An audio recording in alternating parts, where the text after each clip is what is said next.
broadcasting from deep in the Eublepharis galaxy, on a small planet called Geckonia, east of the Albino Hills and south of the raging Leucistic River, comes the one, the only Gecko Nation Radio.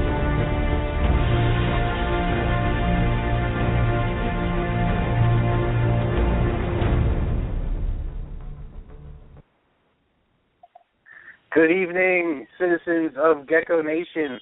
Happy New Year, everyone. This is our first show of 2015, and we are just proud and happy to be back with you guys for a new year of awesome reptile and herp-related radio. Let's go ahead and bring our co-host, Mr. Tim Walton from Slice of the Jungle.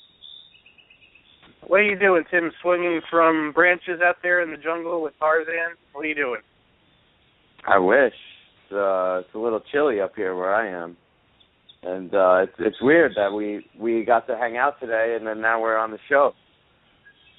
That's right. We had a fun day at the New York White Plains Expo. Wow. When I left the house today, I was like, I got a good feeling about today. And I even told you in the morning, I was like, I got a good feeling. And you were like, well, I don't know if it's going to be so good because of the weather, this and that. But, damn, a lot of people bought geckos today, right? It was good for us.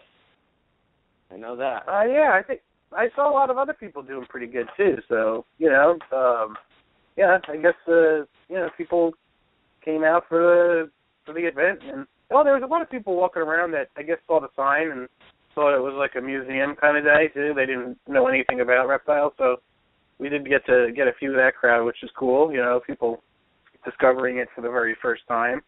Who knows? Some of those folks may go on to be the next, next big breeder out there, next, guy on YouTube making videos. And speaking of YouTube, over the last 3 or 4 years, I've been on YouTube. Well, it's about 3 years now. And YouTube, for some of us, has been kind of like an extended family. It's kind of like been just the thing that links so many of us together, like hardcore reptile fans. And when you're a hardcore reptile fan, you're just looking for ways to share your enthusiasm and, just show off your animals. And you're so excited. You love this so much, and you don't know what to do with yourself as you're you love it so much, and there's no way you can keep it all to yourself. So I found YouTube, and one of the first people that I connected with and started watching on YouTube was Jeremy Turgeon from J&D Reptiles. He's our guest tonight. And talk about a young man that started out from nothing and built a little YouTube channel, built an awesome collection, learned what it is to keep a bunch of animals, turn it into a little business, go through the ups and downs of that, then go off to college, and now he's a very talented musician as well, folks, and he's doing all kinds of great stuff. And the guy's got a great future in this. And we're catching him in the early stages. Who knows what Jeremy's going to go on to do in the future? But if you guys follow people on YouTube, any of the personalities out there, reptile personalities, sooner or later you're going to come across Jeremy if you haven't already. And who can forget those wife beaters he used to wear in those very beginning episodes? They were just great. I love you, Jeremy. That was funny. But I'm wondering if he's going to look back and say, maybe I should have worn a different shirt or not. We'll see. But, hey, everybody be yourself and do your shows. You know what it is? And that's the funny thing. When you do your videos on YouTube, folks, if you're new to the reptile world and you want to, make a name for yourself, be yourself, okay? He's commenting on there. One of the things, when you want to do your videos, be yourself and try to, I guess, do it from the heart, because you know what? People out there are so desensitized, and if you're a phony and if you're trying to be something you're not in your videos, they're going to know it. And you probably won't get a lot of likes for it. So, but if you do it genuinely and you really put yourself out there and you put your heart into it, I think you're going to attract the right people. And the way that works with algorithms is, if the right people start clicking and commenting and whatnot, you're going to reach the maximum amount of folks. So you want to reach the right people. If you're out there being all negative and doing stupid stuff and making the reptile community look bad, your channel's going to go nowhere. And so we're going to talk about YouTube too and stuff like that. Do you have any experience with YouTube, Tim? Not too much, actually. Okay. I certainly have watched more videos than I've posted, but I do not interact and interact with and contact people as much as you do. Yeah. Well, you know what? That was before Facebook. That was the way everybody in the reptile world kind of just did their talking and connecting. We still post our videos on YouTube, but you know what? I think Facebook stole a little bit of that action too. Damn you, Facebook. But a lot of us are going back to our roots and re-embracing YouTube. I mean, my YouTube channel's got, I think, 12,000 subscribers now, and I started monetizing it, I don't know, probably like 8 or 9 months ago, and I didn't even know how to do it. I just hooked it up for ads, and before I knew it, I had like $500 sitting in the bank. I was wondering why I wasn't getting checked, and it was because I never linked my checking account to it. Duh, right?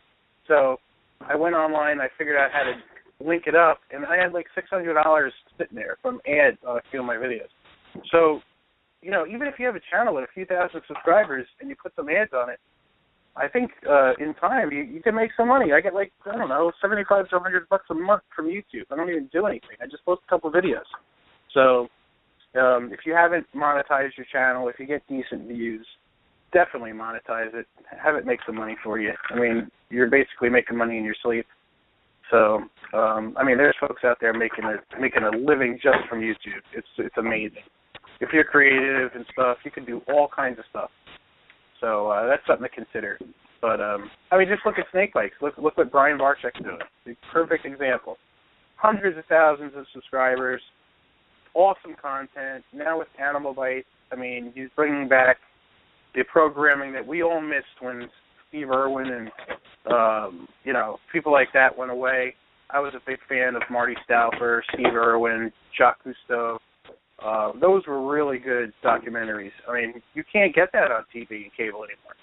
So, now we have YouTube, and we have Brian Barczyk bringing us that content. And Brian's going to be on in a couple weeks, too, so we're going to talk to him about the success of Animal Bites, which is just like overnight success.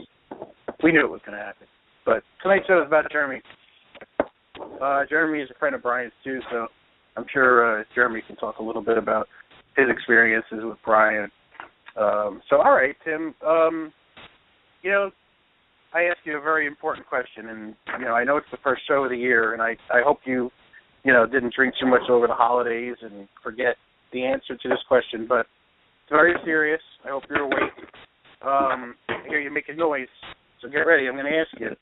There's a lot of people out there that are getting into reptiles, getting into the hobby, getting into geckos. We want these people to get good advice, good information. We want them to learn the right way and not have to go crazy on Facebook all the time, bouncing back and forth. Is this the right info? Is this guy for real? Does this person know what they're talking about? Yada, yada. Right? So where do we want these people to go, Tim, if they're new and they want to get in on the right information? Well, the best place for them to go is geckoforums.net. Absolutely right. Tim, you get that answer. You get that question right every time. That's very impressive. All right. That's the truth, folks. Geckoforums.net. Great information for gecko fans. And there's other reptile stuff, so definitely check it out. I also want to mention that Gecko Nation Radio and Herpentine Radio are affiliates. So if you guys like what we do here on Gecko Nation Radio, definitely check out our affiliate Herpentine. That's run by J.D. Hartzell and Justin Geyer. And those guys have been going strong for 3 years. They are my motivation and my inspiration to do Gecko Nation Radio. And because I felt like the community was lacking a good show devoted primarily to geckos. But we do everything, but we have a special fondness for geckos. And I want to make sure folks out there get some good gecko content. So that's why we do it. But definitely check out Herpentine. Those guys do a great job. Awesome array of guests, all different topics related to reptiles and animals that you'll like. All right. And before we go further, folks, I just want everybody to know that without our amazing sponsors, the show would not be possible. We are proud to have our sponsors with us. Check them out. Patronize them, help us, and they're going to take care of you. Mention Gecko Nation Radio when you buy something or when you're about to buy something, and they'll take care of you. They'll help you out. Here's some of them now, and you'll hear the rest of the mid-show break. Gecko Nation Radio is a David Fine Gecko's creation and production. You can visit the show's Facebook page at Gecko Nation Radio. I also have a great family-friendly group on Facebook called Gecko Nation. Apply for membership today.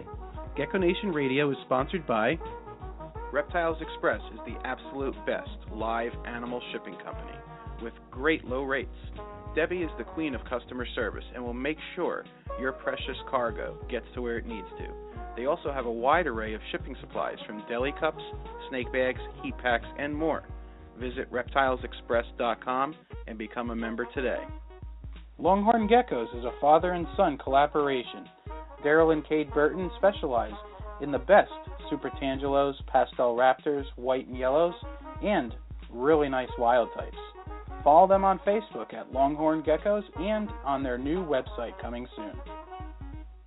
Ohio Gecko is famous for amazing tangerines, snows, and other very unique leopard gecko projects. Thad also has some incredible fat tail morphs available from stingers to starbursts. Visit him online at ohiogecko.com and at expos in the Northeast. He is also the owner of geckoforums.net. Dale's Bearded Dragons is your one-stop source for any reptile supply products that you may need, from Exoterra, Zoomed, Rapashi, Repcal, Fluker, and much, much more, and all at 20 to 50% cheaper than your local pet store or big chain pet store. They are also the biggest reptile supply distributor at most of the Northeast expos. Contact them directly online at dalesbeardeddragons.com or message me on Facebook and I'll put you in touch with the owner.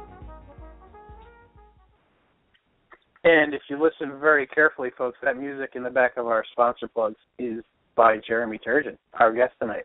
Awesome musician. All right, let's bring back Tim.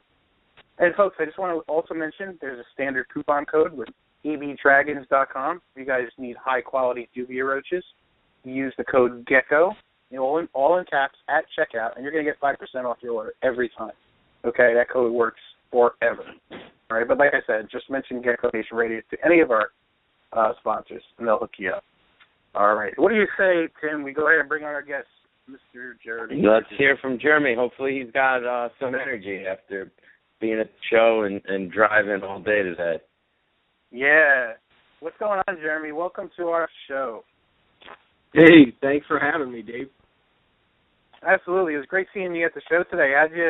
Did you make it all the way back home to Massachusetts already? Oh, yeah. Yeah, it's only about a 2-hour drive. Oh, okay. Yeah. All right. You're a machine, man. You just go all day. You run on batteries or something? What's up with that? No, man. Red Bulls and Monsters. Okay. I hear you. Well, as I was saying in the when I introduced you, you and I started chatting and stuff through YouTube, and that's pretty much where you got your start. As far as J&D Reptiles, I started getting your name out there. And why don't we start there? Why don't we start a little bit about what prompted you to start putting yourself out there with YouTube, and what got you really motivated into your reptiles and filming them and such?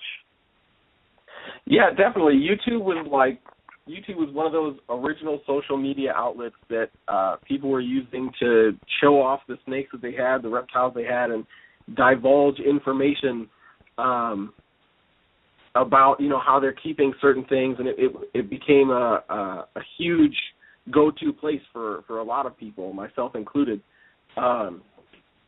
So I had originally gotten the idea to post some YouTube videos just for the heck of it. I didn't really plan on it becoming a big thing. It was just like, hey, I see other people doing it. I'm just going to follow the trend.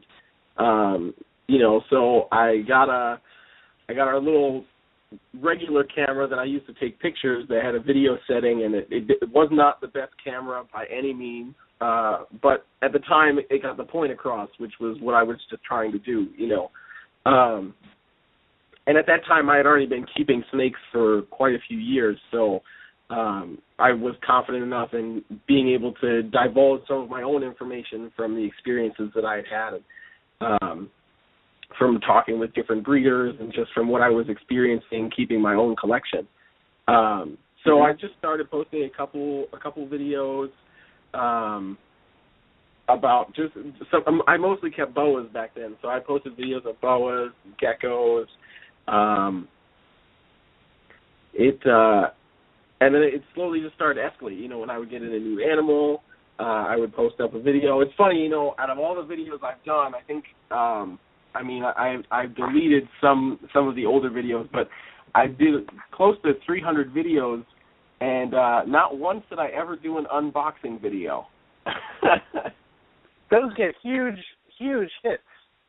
Yeah, I know, and it was never a thing when I first started doing the videos. No one was really doing the unboxing video, and then they started to catch on, and I was like, okay, maybe the next time I'll get a snake, I'll do it, and I just never got it because for me, as much as I would love to share my joy with the world, I was always too quick with the knife, so to speak, to get that box open. So. So it's just like, so it's like, do I really want to put the thing back in the box and tape it up and redo this, Yeah, I know. I did a few fake unboxings where I unboxed and then I made it look like I just unboxed because I know people wanted to, have that little excitement. Right, I know. Well, that's cool. Yeah, have you monetized your channel yet, Jeremy? Oh, yeah. Yeah, I did a few years ago. Cool. Definitely one of the best decisions I ever made. Right. I mean, why not make money when you can? I mean, seriously, you made that content. You put all the work into those videos. You might as well make a few bucks on it, right? Exactly.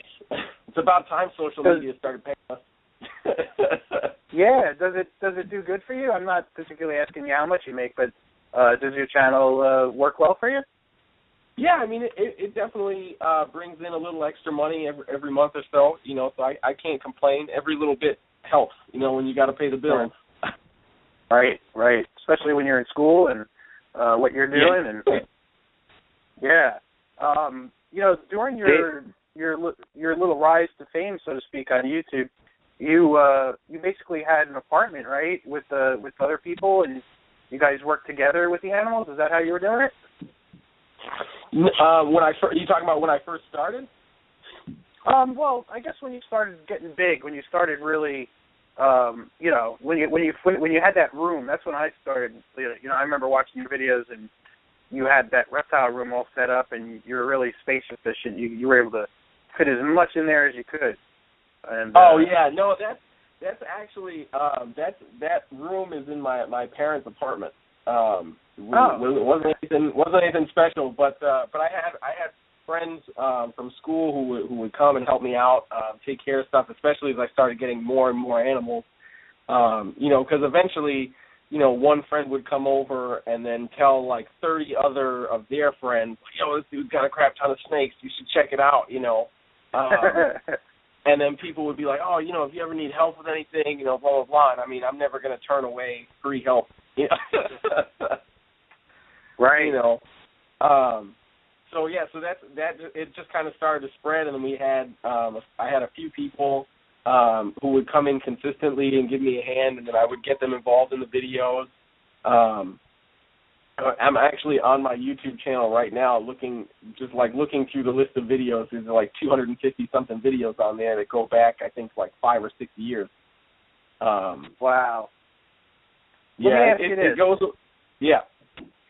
I went back in some of my first YouTube videos, and I rewatched some of them, and I was like, and as I was watching them, I'm like, oh my God, what a noob I was. I didn't know about this genetic, how this worked, and this and that. And I actually deleted the videos because I didn't delete them. I privated them only because I felt that now at my stage in the game, I do know what I'm talking about, and I I kind of rely on my gecko sales to help me offset the cost of my hobby, and I felt that if I kept these videos up, it makes me look foolish. But, at the same time, it's also, like you, it's documenting my evolution in this. And do you think I should put those videos up? I mean, how do you feel about that? And have you deleted videos for the same reason?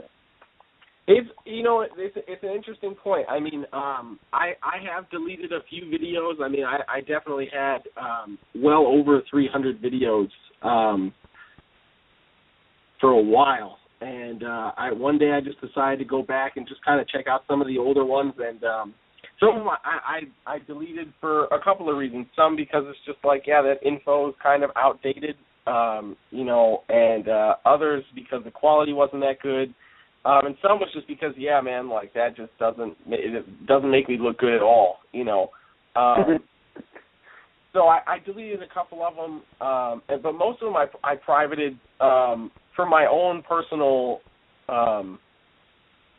applications. When I have local people who come to me who want to breed snakes or whatever, I'll have them come by and check out some of the videos and everything to show them, like, look, this is what it's like, man. Here's what my progression is. Especially when I had, over 150 adult animals. They're like, wow, how did you get this big?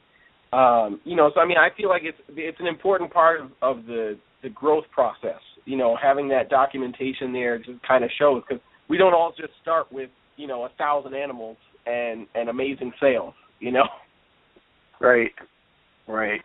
Yeah, you're right, and I've had people, make, when I was starting out, I had people that even were a year ahead of me, make fun of me and this and that, and they'd say, oh, Dave, that's wrong, you don't know what you're doing. And you know what? Every time somebody did that, I would learn about, okay, well, that was a mistake. I didn't know that about that genetic. And believe it or not, every time somebody criticized something I did wrong, I never forgot it, and I never made that mistake again. And now I know how all the genes work, and sometimes it hurts to learn from certain people. They teach you the wrong way, but at the same time, I mean, I think some of those criticizing comments were good. I mean, have you gotten criticizing comments on anything? Oh yeah. I think everybody does. That's the one thing that is beneficial about that is, you figure out what you are doing wrong or what you could be doing better, or, you learn new information. When it gets frustrating is when there's people who do unfortunately give out the wrong information, and that spreads just as much as the good information, which is not that great. But I've definitely kept a lot of the criticisms that I received back. Like, I have a file where I like copy and pasted a whole bunch of the criticisms that I got when I was first starting out on YouTube and doing things. I would start cross-referencing. That's one of the biggest things I've always been a stickler on, is like, when you get information, it's always good to get that second opinion, and when social media started getting bigger and bigger when it came to keeping reptiles, it was a lot easier to do that, because now you can bounce it off. Okay, I'm going to type in, ball pythons into YouTube, and I'm going to get, 10,000 videos, so I can quickly cross-reference what this person might be telling me and see, okay, is this legit or not, Yeah. Well, let me say, how old are you now, Jeremy? 22. 22, okay. Ever since I first started watching your videos, I always thought you were older than you actually are. And let me just tell you, for a young person at 22, you speak and you carry yourself like a much maturer person. So congratulations on that. It's actually refreshing to see young people that are smart, intelligent, speak well, and do things the right way. So that's really cool. And do you feel like, I guess my question from that is, do you feel like there's a lot of people out there doing things the wrong way on YouTube and in the reptile community, and what would you do to change things if you do feel that way? Right. Well, first off, thank you for that. I do really appreciate that. I mean, no problem. The hardest thing, is we have to kind of control ourselves. Obviously we want everybody to have the best experience possible when it comes to keeping these animals, because it's all about the enjoyment, and there's always, a bunch of different ways to successfully keep each reptile that we do. There's like that ground set foundational rules that you can pretty much find everywhere, and then it kind of branches off of that. And it varies based on people's location, how they're exactly keeping the animals. When you're dealing with snakes and different ways of breeding snakes, barometrics always play a huge role. So there's so many different variables. So it's sometimes difficult to say what's good and what's bad as far as info goes. But, every once in a while you find somebody who's divulging information that's just clearly not right, and we have to kind of control ourselves as far as not being the social media police. It's always important to give people the best information and to do it in the right way. But again, it's up to the person who's receiving the information to do that work and figure it out on their own. We can talk to people till we're blue in the face, and they aren't necessarily going to listen to us. Which is unfortunately just how people are. So when it really comes down to it, it's just one of those things where it's like, look, I'm going to do what I feel my job is, and that's going to be to give you the information that's been successful for me, and I can back it up. It's not like we're just spewing out words just for the sake of it. And I'm going to back this up, and if you choose to listen to it, great. If not, I wish you the best success, and hope that whoever you're listening to is guiding you properly. It's really a waste of time trying to combat every person spewing out wrong information, even if it's the tiniest little thing, because sometimes it's just somebody making an honest mistake, and then you see like 50 people jump down their throat online, and it's like, look, maybe that guy's really wrong. Maybe he just doesn't know, but maybe, he was typing quick. Or, sometimes you have to be able to give people the benefit of the doubt before we jump down their throats, and a lot of people just assume the reins of social media police and feel the need to correct everybody based on their experiences, and it's not always the best way to go about it. We definitely, I think everyone has seen that, Jeremy, and that's been around the hobby has seen that happen. Jeremy, why don't you tell us a little bit about how you got your start in reptiles and the species that you work with? All right. Well, I started keeping amphibians first, actually. My very first animal was a firebelly toad. When I was, very, very young. Let's just say that. And from there, kept that for a couple of years. And then when I got a little older, I had some green anoles. Then I got into leopard geckos. And my biggest fascination was just that these animals were out of the norm. Everybody's got a dog or a cat or a fish or a hamster or something. I wanted something that nobody else had,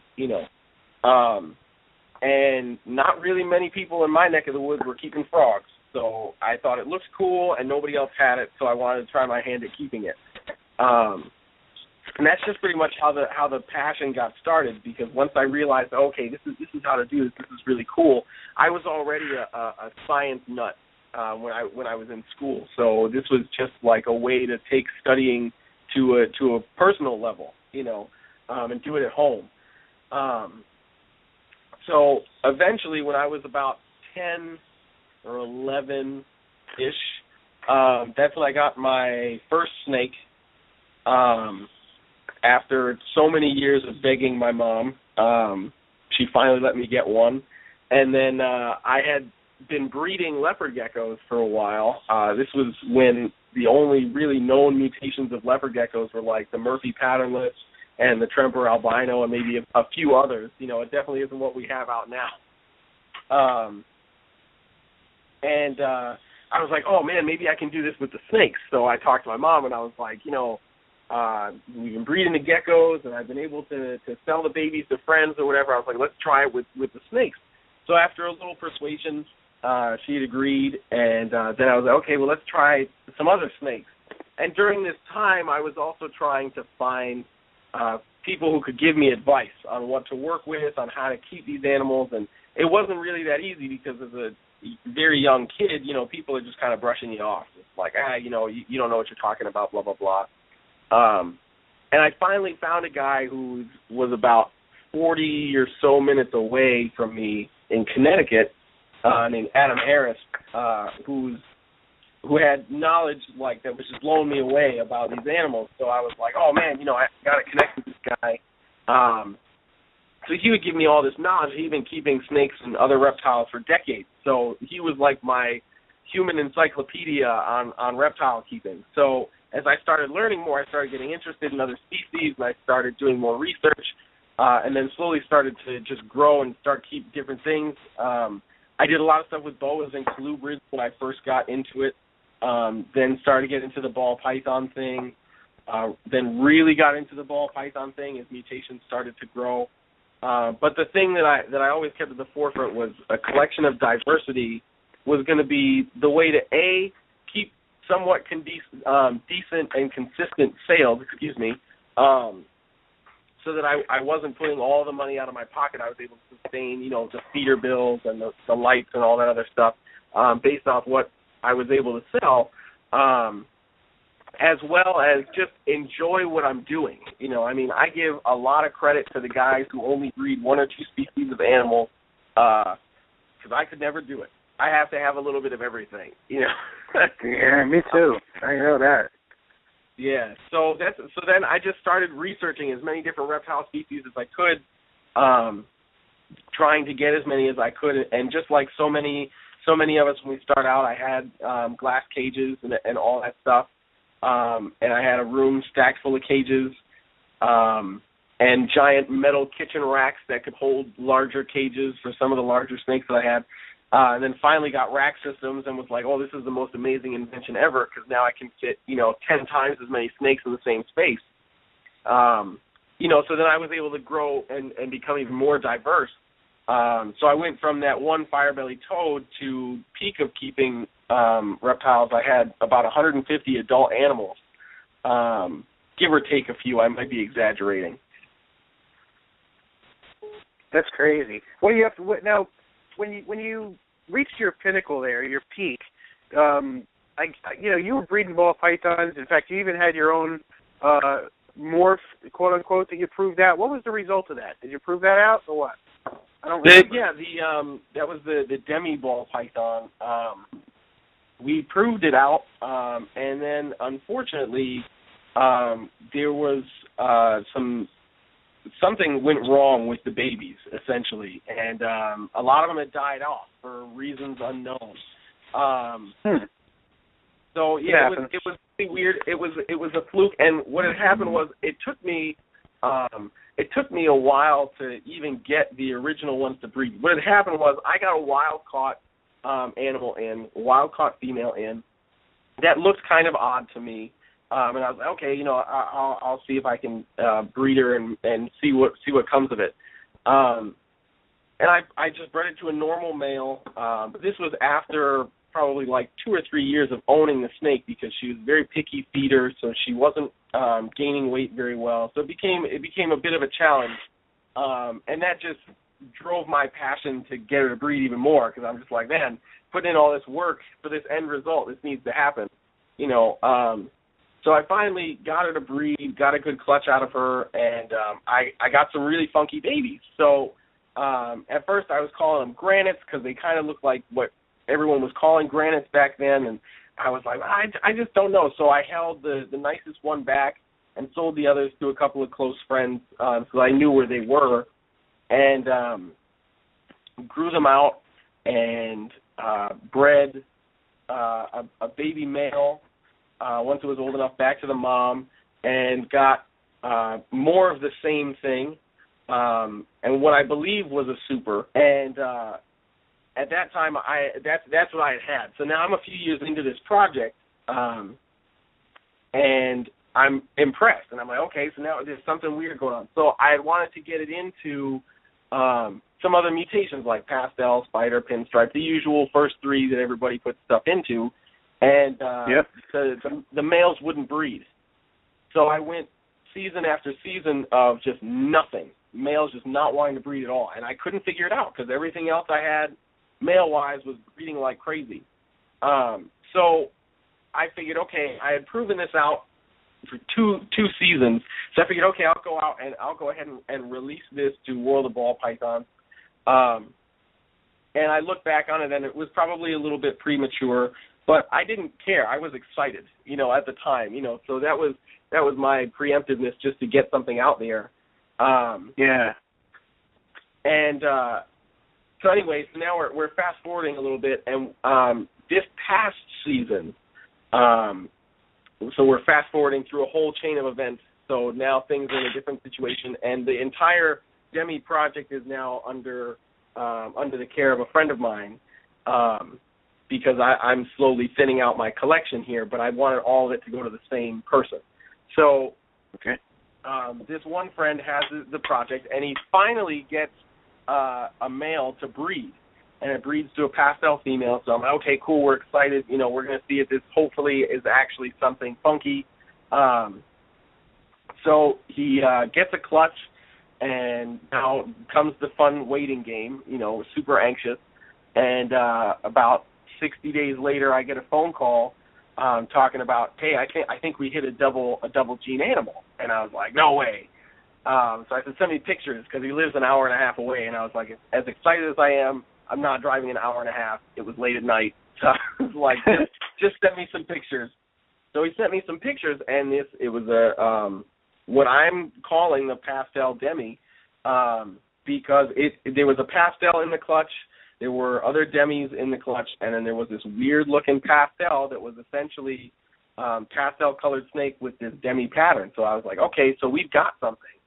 And then, unfortunately, babies weren't eating well. We tried a bunch of different techniques to get babies to eat, and some of them just didn't catch on. That's part of the game of keeping snakes. Not everything survives, as unfortunate as it is. And then another unfortunate event happened where rack heating system malfunctioned, and the rest of the project was knocked out. Oh no! So that sucks. Yeah, so we're left with one female Demi left in existence, and I'm hoping that we can salvage the project from there, because it's been so long, so long working to try and make this happen, and just a large series of unfortunate events that unfolded, kind of keeping any major progress from happening. Oh boy, I can picture the excitement and the frustration there. Yeah, that's like a roller coaster ride, man, for real. I'd love to see pictures of the pastel Demi, though, if you ever text them to me, or maybe even post them in the Gecko Nation group. I'm sure folks would love to see it if you want to. That's up to you, though. Yeah, I'll text a couple to you. Okay, yeah, that'd be cool. Jeremy, one of the parts of this of our discussion is, of course, your transition and your evolution with your animals. And at some point in the game, and I came to this realization too, at some point you're doing this all, but you feel that you wish you could share it with someone. And if you don't have a significant other that's really into reptiles, I guess the first thing you decide to do is you figure, all right, well, maybe starting a business partnership might be a good idea. Is that kind of what you were thinking? Yeah, that is exactly what I was thinking. I had gotten to a point where I was like, okay, I've got some good stuff going on. I'd like to be able to maybe work with a few other things, and I also just wanted a fresh set of eyes around who was helping me out, so that I could get a different perspective. So I had contemplated having a business partner or just somebody who was like really invested in the hobby help me out. And help me. So yeah, that's where I was at a couple of years ago. Okay, tell us how that went. Well, stuff went fine. This was was about the time that I was getting ready to go to Berkeley. So it was kind of it was a dual motive kind of thing. I was really interested in having a business partner, and I also needed somebody to help maintain my collection while I was away at school. So this was a person, and I'm not here to name names, bash anybody. It's not what this is about. This is just talking about my experience and how things went down. Live and learn is the theme here. So anyway, I had a friend of mine working with me with the collection for, at least 3 years, give or take. I might be pushing that to the higher end. And he was really, really involved. He was a hardcore ball python lover. He'd done the research. I can recall going to his house multiple times at night, and we'd just be scouring world of ball pythons and looking at different things. And he was like taking notes and like all this stuff. All the stuff you would want to see from somebody who's really trying to learn about the hobby. And I had brought him up to nerd with me multiple times. I had introduced him to a bunch of really well-respected breeders in the industry, making these connections, so that when it came time for me to leave, if there was a decision that had to be made, he would have more than enough contact with responsible people, with reputable breeders, where, if I was unreachable for whatever reason, the proper decision could be made. So all this is going on, whatever, and blah, blah, blah. And then the offer, this is just before I'm getting ready to leave for Berkeley, maybe 2 months or so before I'm ready to leave for school. And the topic comes up about investing some money. And I was apprehensive. I was excited about the idea, definitely, because of the stuff he was interested in getting. But I was definitely a little apprehensive at first, really had to think things through. Because now I'm thinking about, okay, now we got to figure out, what happens if something goes wrong, blah, blah, blah, blah, blah. Because as much as we want to believe that everything's going to go right, keeping live animals is never a perfect hobby. There's always some little thing that can go wrong that throws everything askew. So we had sat down, had a conversation. We drew everything out, and we had decided. We had known each other for a long time, so we had decided that we weren't going to. This is error number one. We decided we weren't going to involve any contracts or anything like that, spelling anything out. So this is mistake number one, and I have no problem admitting this at all, because like I said, it's live and learn situation. Right. So everything's beautiful in the beginning, right, Jeremy? Everything's beautiful in the beginning. Right? I said everything's beautiful in the beginning, right? Exactly. So we had all these plans lined up, and I said to him, I was like, I have no problems doing this. He had a lead to get new cages, new racks, and all this stuff, and I was like, yeah, I'm down to upgrade caging. Definitely always down to improve what I've already got going on, So we had all these talks going on, and then there was even talk about making a second location. For a while, that was something that we were trying to plan and have happen, and that had just never come to fruition because finances didn't really allow it, which is no big deal.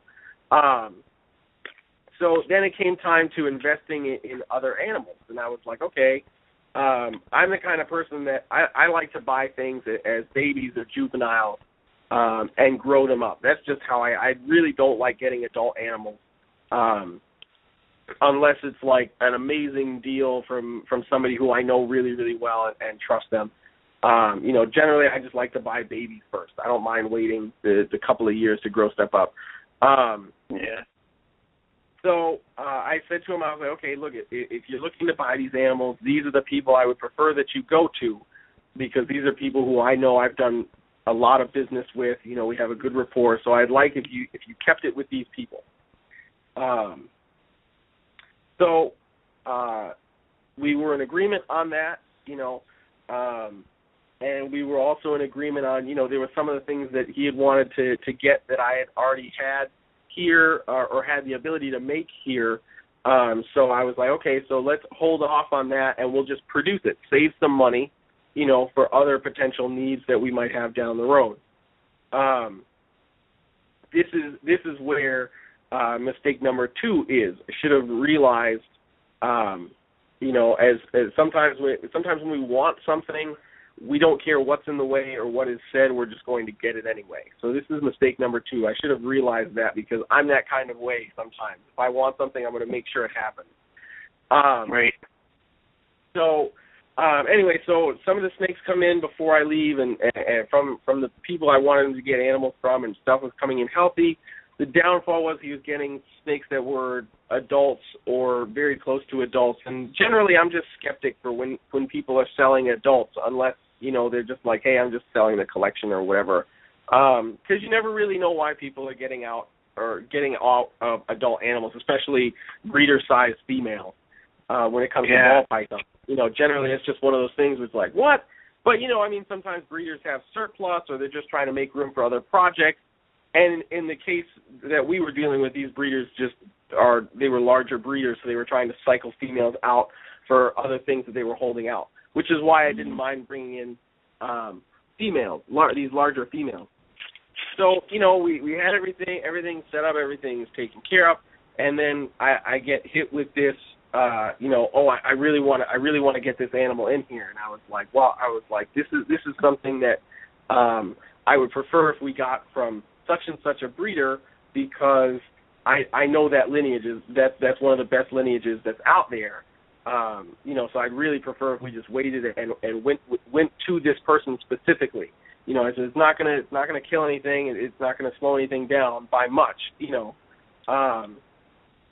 And unfortunately, waiting for that never happened, and the animal came in from a source that was unknown to me, and that is the animal that spiraled epic amounts of failure, because not only was the animal brought in from an unknown source, it was never quarantined. Now, while all of this is happening, I'm away at school, so I'm gone for 5 to 6 days out of the week. So this animal's not being quarantined, and then is being cycled through into other snake enclosures for breeding.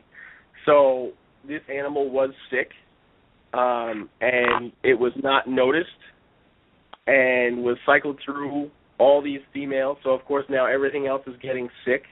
And if you've ever dealt with stuff like respiratory infections and things like that with ball pythons, you generally know that if you're not really paying attention for that, sometimes it's not easy to see. And by the time you do see it and it looks really bad, it's time to see a vet.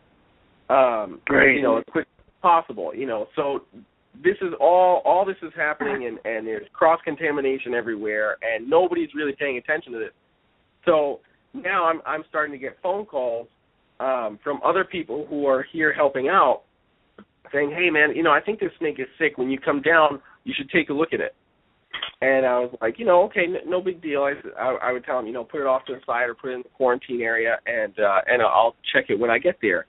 And it soon became a fact where the quarantine area just couldn't hold the amount of snakes that were getting sick, and I was freaking out, because I'm like, I don't know what's going on, because as far as I'm concerned, everything is being taken care of like the protocol I had set out was said to be done.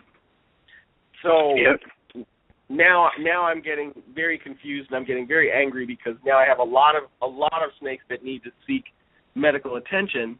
So now I'm also looking at ridiculously high vet bills and everything. On top of that, plus I'm paying for school and all this other stuff. So now it's just like, what's going on? So now there's a lot of thoughts running through my mind.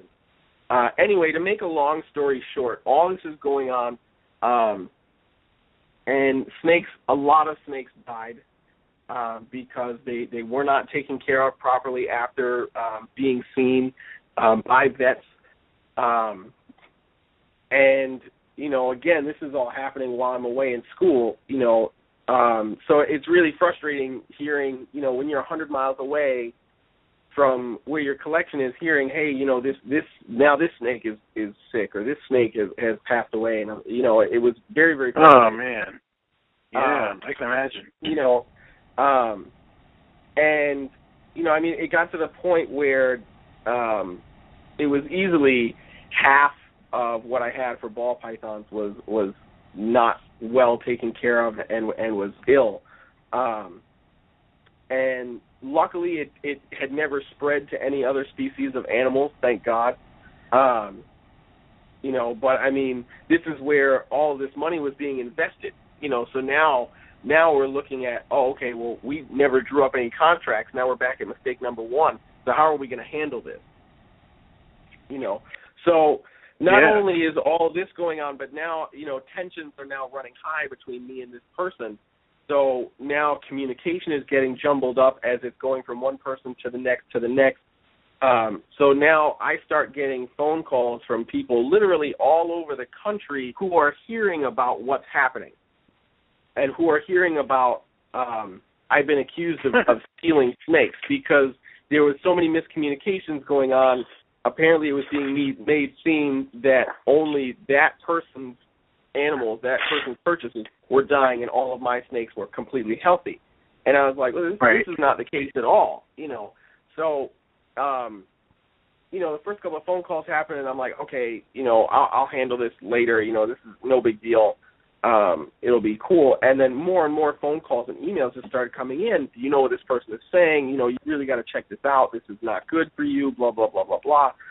You know, so I mean, I got a lot of support from people who know me and who know how I run stuff, you know, who were like, hey, what's happening? You know, what is going on?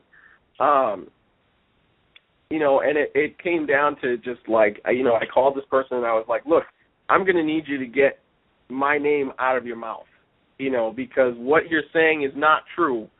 And for whatever reason, you feel the need to ask 1,001 people if I'm trying to sell your snakes off to them in an effort to regain funds from animals that I have lost. And that's not my motive, you know. This is also when, you know, the phantom ball python market was declining rapidly. So I was like, what, you know, we had done a lot of stuff with the phantom team. So I was like, what am I going to do with a bunch of snakes that nobody wants because value's decreasing very quickly? You know, it was like a huge stock market fiasco. You know, everybody's trying to sell out of this so they're not stuck with 101 babies. You know, So I was like, how is any of this going to benefit me? You know, it's not. So essentially, so now we're going to fast forward a little bit more. We're going to fast forward to the end of 2013. And now I'm at a point where I have to make a decision after tallying up all the losses and all the other drama that had gone down that cost me all this money. It became unfeasible for me to even contemplate trying to restart because it literally would have been me having to start from the bottom again to get anywhere again. You know, and I mean, I had people. Again, the support of the reptile community was amazing because I had plenty of people who were offering to give me snakes to do breeder loan projects with me and to help get stuff up and going again. And I was like, you know what, I don't even want to deal with it. It was so frustrating because this is something that I had worked, you know, literally my entire life to create. You know, what started as a dream soon became a reality. You know, it was amazing. John, let me jump in. Let me jump in for a second here. When people are out there, you know, saying things that are blatantly untrue, and when all this was going down, even I heard a couple things about you, and I'm like, get out of here. He wouldn't do something like that. I didn't believe it. But you know, when one person says something and then goes to the next person and to the next person, every time it goes to another person's hands or mouth, the story changes. And you know what? Do you ever really recover from how that hurts? Because I've had some horrible, terrible things, you know, false things said about me. And, you know, I don't know if you ever really get over that. I mean, there's nothing you could do about it. And it's like you wonder what real celebrities go through every day. I mean, you know, people say horrible things about them. And, that aren't true, and you wonder what is true. You know what I mean? Right. How does it make you feel when all this is going down, and afterwards, do you ever really fully recover from it? I mean, it was a terrible situation. I had plenty of people who were very supportive, who trusted and believed in me, through the entire thing, and I'm ever grateful for that. It was a ridiculous situation, Mm-hmm. and I was just like, man, this is ridiculous, and I was trying very hard to make sure that the right story was getting out, because I didn't know that I was going to end up closing J&D Reptiles, because that's what ended up happening after this. Mm-hmm. So I was trying ridiculously hard to, maintain this level of clarity on, this is what's happening. This is the real scoop. And it at the end it wasn't all in vain, but it was a lot of effort for a little reward, I guess you could say. So I mean, it became essentially, I didn't want to ignore it. I see somebody had posted that you could ignore it in the chat. As much as I wanted to ignore it, I didn't want to, because this was my name that I had built for over a decade. Right. I'm not one to worry about how many people know my name or anything like that. But I had spent all these years building up a reputation to have somebody just slash out from right under me, because it's like I think we had talked about this before, Dave. It's like, one person hears one bad thing about you, and then they go talk to a bunch of other people about it, and now all these potential customers and just people who are interested in reptiles are going to hear this about you and then not want to deal with you. So you might have all these supporters here, but then you're going to have all these new people who are like, oh no, I don't want to deal with that guy. I heard this about him. I know, it's like, and it's not true. And it's like, oh my God, if people only knew the truth about me, they'd be happy to deal with me. You know what I mean? It's like, it's crazy. You wish you could. There's nothing you can do about it, though. Right. At the end of the day, I can't really complain. Obviously, I wish things could have gone a whole lot better. It's terrible. It was emotionally devastating losing that many animals at that speed, and not being able to be around to do anything about it.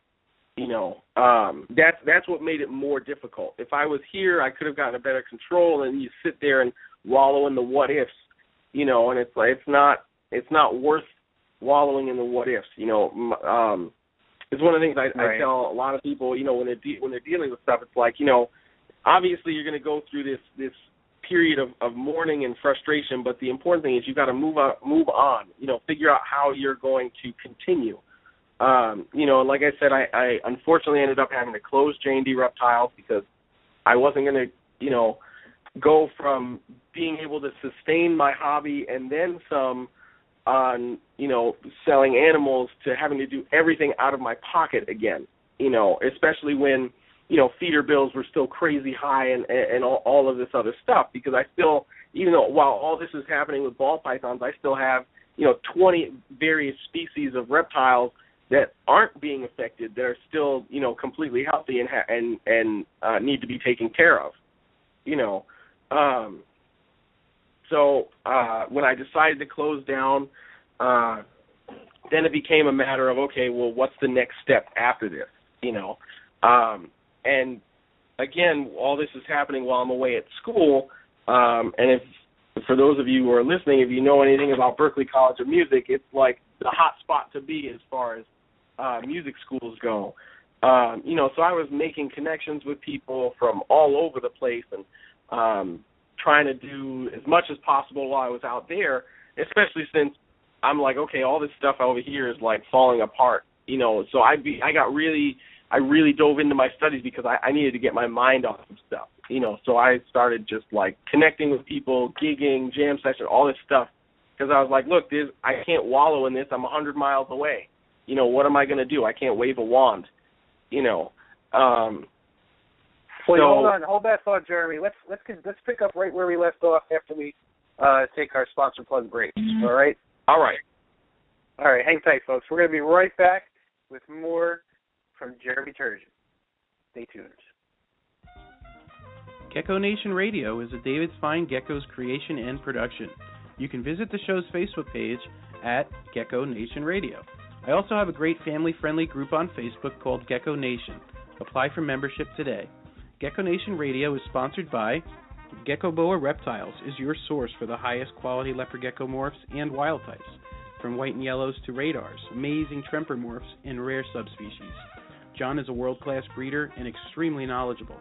If you're looking for something truly special in geckos, contact John Scarborough at geckoboa.com and on Facebook. Rainbow Mealworms is the largest worm grower in the world and selling to the public since 1956.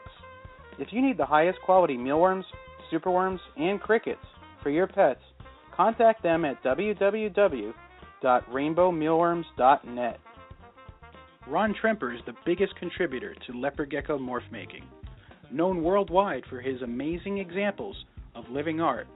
You can now download his Leopard Gecko Care app, his Morph Encyclopedia app called Leopard Gecko Pro, and visit his site, leopardgecko.com, to see where morphs are made. Supreme Gecko is a great source for crested geckos, day geckos, and other species, including micro geckos. Wally Kern is a top-notch breeder and gecko enthusiast. Visit supremegecko.com for his available animals and supplies. abdragons.com is your source for the highest quality dubia roaches. Whether you're starting a colony of your own or just need feeders for your insect-eating herps, abdragons.com can't be beat in quality or price. They are also a huge distributor of FlexWatt reptile heat tape and have very competitive pricing. Check out abdragons.com online and on Facebook. That's right, folks, and AV Dragons has a standard 5% off coupon code for Gecko Nation Radio listeners.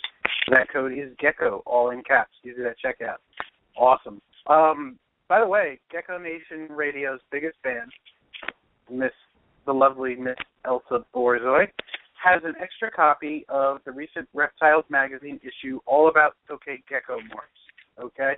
And she wants to give it away to one of our listeners, which is awesome. Thank you so much, Elsa. So what we're going to do is the first person to either call in or type in the chat room with the name of Jeremy's ball python morph that he proved out. He named it something. Okay, the first person to put that name in the chat room will get that copy of Reptiles magazine. It has all the new tokay gecko morphs in it. It's a really great issue. All right, so go ahead, folks. If you want to call in or if you want to type it in the chat room, the call number is 646-478-5331. I'll let you guys think about that. It's a cool name, and hope somebody grabs it. All right, let's go ahead and bring back Jeremy and Tim. All right, Jeremy, you were telling us about Berkeley and how you wanted to get your mind off of everything, and so what happened with Berkeley? You did you immerse yourself in life there at the time? Pretty much. That's where I needed to be. That's where I was for school. I needed to focus on that. It's not free. So I wasn't about to waste the investment, of college. So I basically just had to immerse myself in that. I would come home as much as I could to check on everything here and see how things were going. But, I was really trying to just buckle down and focus on stuff out there, So the end of 2013, again, that's when I made the official decision to close J&D Reptiles. Then it just became, okay, so where am I going from here? Because I still had a bunch of other snakes that I was keeping that weren't ball python related. So I needed to decide, okay, what the next steps were going to be.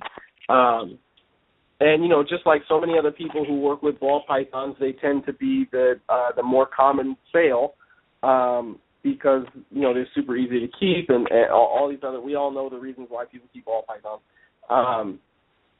So, after going through all the figures and seeing, do the numbers add up? Can we make this work? And as much as I hate looking at the numbers, this was a serious scenario where I had to, So yeah, doing the number crunching and everything, it stuff just wasn't adding up. It would have been, I think I had projected at least 4 seasons before I would have seen any sort of ability to maintain what I was having based on sales alone.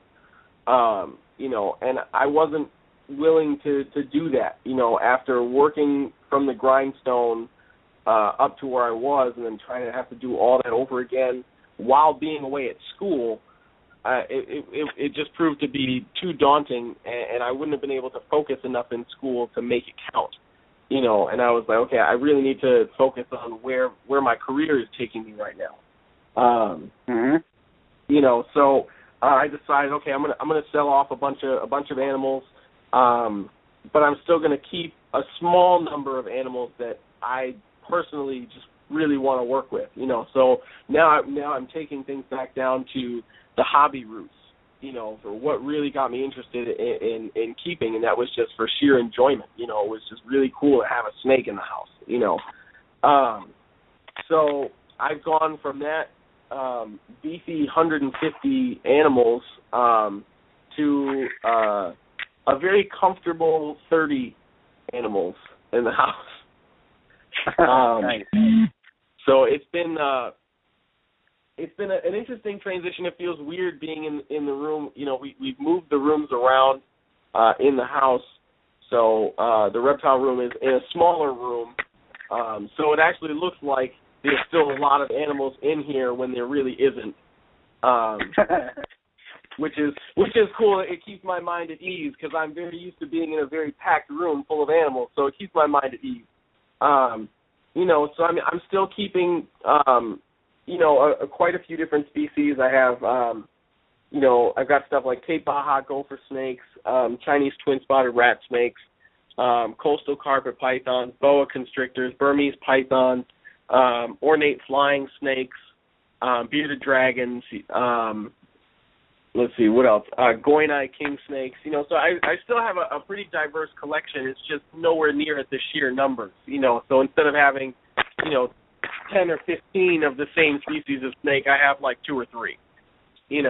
Gotcha. Yeah. It's really, I don't have to worry so much about being able to pay the next $1,000 feeder bill.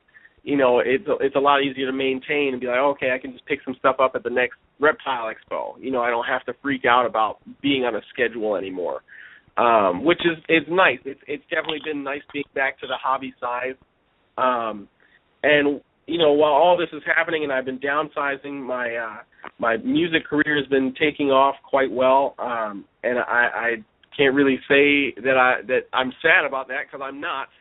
After spending a year or so out in Boston at Berkeley, I've had the ability to do quite a few recordings. I actually just released a self-produced single on iTunes. That was awesome. I've been trying to do that for over a year, so to finally have that happen is great. We're gonna play that. We're gonna play that song at the end of the show for you, Jimmy. Oh, awesome. You know what I want? Awesome. Yeah. Hold on. Yes, hold that thought, Jeremy. We have a caller on the line. Let's take this call. Caller from the 413 area code. You are live on Gecko Nation Radio. Hello. Hi, who's this? This is Angel. Angel? Who's Angel? Hey, Angel, what's up? What can we do for you? It's Angel Chico from Valentine Reptiles. Oh, hey Chico, what's going on, bud? How's it going, fellas? You have a question or a comment, or do you want to jump in on the contest for the issue of reptiles? It wouldn't really be fair for me to jump into the contest, as I've done work with Jeremy, over a few years. So it wouldn't really be fair to me. So I'll give everybody else a chance. But knowing Jeremy these few years, he has taught me a lot of great things. He has a lot of knowledge to give out there to everybody. So, for all the listeners out there, whatever information he has to relay to you guys, just keep it in mind about it. I mean, this man, he has a vast knowledge of a lot of things. So go ahead and pay attention to what he has to say. It might actually help you out. It might be useful. Awesome. How you doing, Angel? Everything okay with you, bud? Yeah, everything's been all right. Slowly but surely things started picking back up for me. So, I'm happy to say things are looking a lot better for me. Nice. Well, thanks for calling in. I appreciate it. Jeremy, you still there? Yes, sir. Okay, cool. All right, Angel. Thank you, bud. Thanks for calling. No problem. All right. We know Angel. He's from the boys from Crawling Critters Radio. And I wonder if they're going to start doing their shows again. I don't know. Yeah, let's say they do one show a year. What's up with them? Right. Come on, guys. Right. Get the it annual together. show. No, that's cool. All right. Well, so far nobody's gotten the contest. The contest is whoever can tell us the name of Jeremy's ball python morph. Okay, that he worked on a few years back. He named it and told us about it just not too long ago. So hopefully somebody will get it. All right. Well, Jeremy. Okay. So now you're in school. You're doing your thing. Your music career is taking off. And dude, you are a talented musician, man. And if you're doing this, if you're doing this level right now at 22 years old, if you consistently keep improving, you're gonna be huge, dude. You're gonna be famous, I think. And I think you're off to a good start, man. Seriously. Thank you. Yeah, don't give up on it. Keep going, man. Keep doing it. Yeah. I mean, you guys will hear it at the end of the show, and this is the music that he's making now. So just imagine what he can do in the future too. So tell us a little bit about your music. Tell us where it's taking you. Yeah, but I mean, I can't complain that the music stuff has been booming. I've been taking some time off from school because it has been quite busy for me. Doing various gigs. I work with 7 different bands right now. 2 of them are my own. One of which we actually just had a gig locally here in Western Mass, and we packed the house. It's not a huge club, but we packed it to the point where people were standing in the back. I mean, it was great. We had a bunch of special guest musicians join us, a couple of guest singers, including the amazing Nichelle Mungo. She's a vocal professor at Berkeley, and I mean, she can sing. She's sang for some amazing people like Harry Connick Jr. I mean, the list goes on and on. If you get the chance to look up who Nichelle Mungo is, it's a must because her voice is phenomenal. So I mean, I've had the pleasure of working with so many amazing people. I'm in the works, just waiting on final confirmation about a trip to LA to try and do some stuff with Universal Studios with a producer friend of mine who also plays keyboard for my quartet. He's done work for Disney and HBO and MTV. I mean, like I've been blessed to work with some amazing musicians, and I mean, the sky's the limit, really. Trying to work right now on a CD project with my quartet of all original music. So we're rehearsing a lot for that. I'm the artistic director for a new concert series at one of the local venues here in town. We're bringing guests from all over the country, literally, which is great. The gig that we just did on Friday was the kickoff for that. And, I mean, like I said, we packed the house. It was amazing. So I mean, that's really where I'm at right now. Been collaborating with a lot of different artists, some well known, some new and up and coming artists, that we're trying to help get promoted because they just need to be promoted. So that's really where it's at. That's what I'm doing. I've kind of been slacking on the Reptile YouTube videos because I've been so busy traveling for music. I was just recently in Washington, D.C. playing with a band out there. I got a last-minute call to fill in. And, I mean, it's been great. You know, I love traveling. I've always loved traveling. And that was one of the things I enjoyed about keeping reptiles was that I got to travel often. New York, New Hampshire, all this other stuff.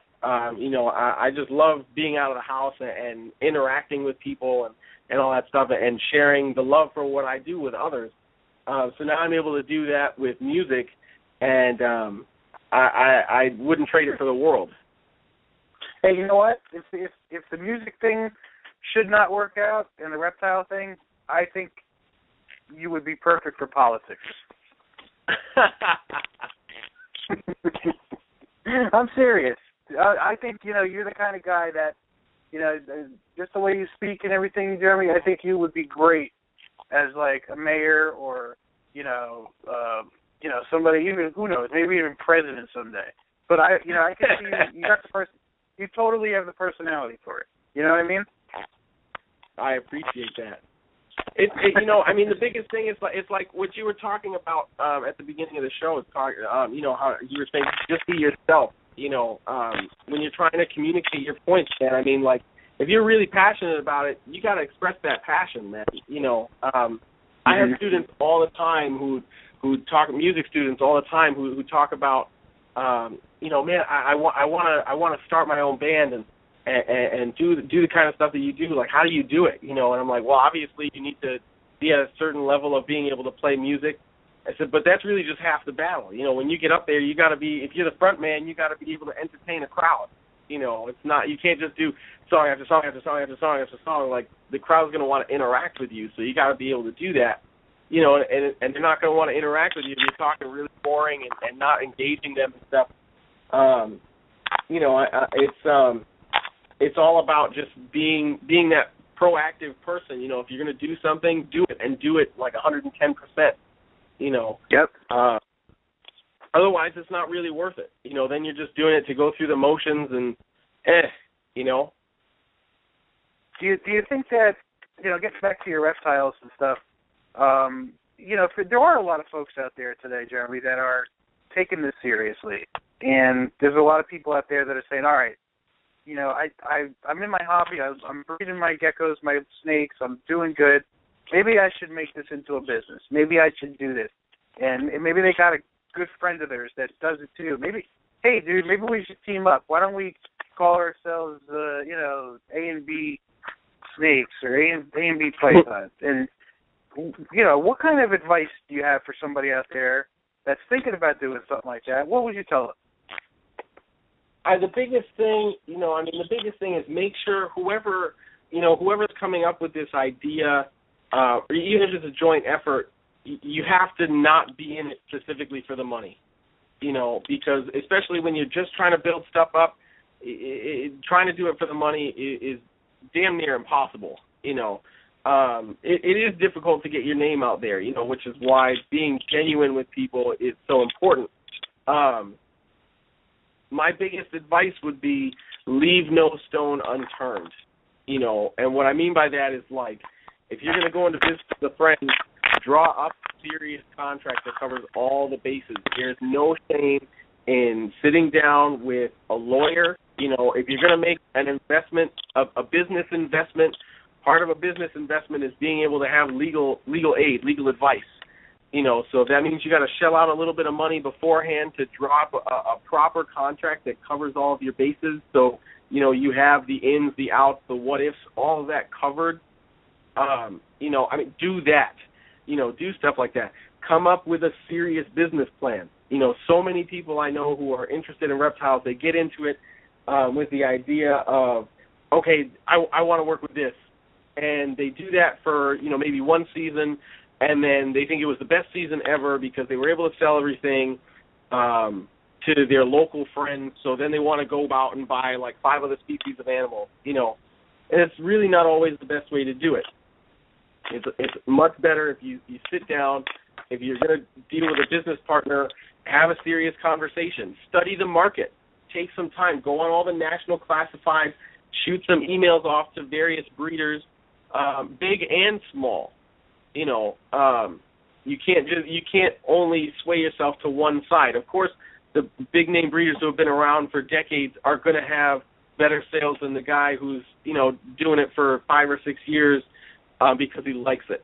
You know, because you're dealing, it's like store brand versus name brand. You know what I mean? When it comes down to that. You know, so it's really like you have to make sure you have all of your bases covered. If you think something is too tedious or too silly to even look at it anyway. Excuse me.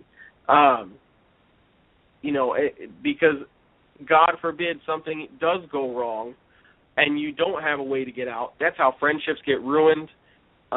You know, it's how people lose enthusiasm for doing what they do with reptiles. You know, I mean, for me personally, I could never see not having some sort of amount of reptiles in my house, which is why I didn't get out completely. You know, but I know a couple of people who have had bad endeavors and just they're like, you know what, screw it. I don't want to deal with it. I don't want to do it. This has been a terrible experience. I'm out. You know, and that's not what it's about. You know, reptiles are about it's about community, and it's about sharing a love and sharing a passion with others who are also interested, and to get others interested as well who might not know. You know, especially in this day and age where we have to compete with the Discovery Channel and Animal Planet and Nat Geo Wild and all these places who do nothing but spew negative information and false science to the masses, and people just eat that up. You know, we really have to be conscious. Right, it really is. You know, we really have to be conscious about what we're doing and how we're doing it, you know, because the last thing we need is to be another outlet of negative publicity for an industry that's still, even to this day, under siege, you know, via media, by the government, all this stuff. Yep. Each one of us is a reflection of the reptile community as a whole. So if you're posting videos online, you know, you're either making us look good or you're making us look bad. I mean, it's just one of the two. And right, exactly. Yeah. And there's a lot of folks out there that just make us look bad, that's for sure. Uh-oh. Yep. I just saw crawling critters enter the chat room. Maybe they're back. That's funny. Well, you know, recently, you became friends with Brian Barczyk, and, you know, as you know, Brian, folks, is one of the biggest snake breeders in the world and very well known for snake bites and animal bites now. And recently, Jeremy, as you're aware, Brian has written a few long statements about his feelings about things that are happening in the community. And, you know, we could touch on a little bit of that if you'd like to. I'll leave it up to you. Yeah, I mean, I've known Brian for a while. I had the pleasure of spending a week out in Michigan with him, and we had some interesting conversations. And you know, recently, because of my hectic schedule, unfortunately, we haven't been communicating as much as we used to. But you know, I've been a longtime supporter of snake bites and of BHB, and you know, when you start dealing with people on that level of prowess and of spotlight ability, you know, I mean, because everything that Brian posts is like under a microscope immediately. You know, start seeing people or hearing from people who are either A, supportive of them, or B, just blatantly not supportive of them. You know, and I can recall plenty of times dealing with people who have been, you know, not exactly fans of Brian for whatever the reason, you know, and it's kind of frustrating, you know, like when I see Brian post stuff, you know, I generally always side with what he's saying. I think with maybe the exception of one or two small things that I can't even recall, you know, he has a lot of the same viewpoints as I do when it comes to the market and promotion. I mean, you know, he's probably the most viewed reptile breeder in the world. right now. Oh, you yeah. know, with Animal Definitely. Bites TV and all this stuff. You know, so he's like one of the biggest celebrities we have in the reptile world. You know, so everything he does is under scrutiny 24/7. You know, so I always am interested to see when he posts these huge statuses about, you know, what people are doing in the industry or what his view is on something. You know, because I mean, he's a huge voice for us. You know, whether people like it or not, whether people like him or not. You know, I mean, he's somebody we have as a major voice for us. You know, I mean, it's really just a matter of common sense. You know, and people just taking a step back.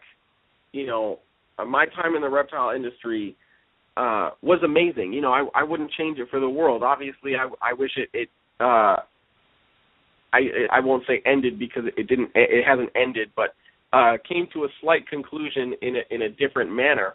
But it never ceased to amaze me the amount of negativity that would be sprawled out about people for tiny things.